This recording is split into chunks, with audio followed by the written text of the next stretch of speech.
Hi, I'm Nick Lever and I've been making video games for over 30 years. In this course we're going to look at creating a 3D RPG game that will run in a modern browser, including most mobile devices. To create a 3D game that runs in a browser means using WebGL.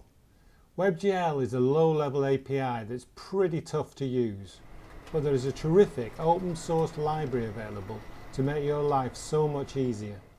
THREE.js is a mature library that is more than capable of bringing your game ideas into the web. We're going to look at creating 3D assets either by using modeling tools like Blender or by sourcing them from asset sites such as TurboSquid or Free3D. We're going to look at using the superb character and animation assets available through Mixamo.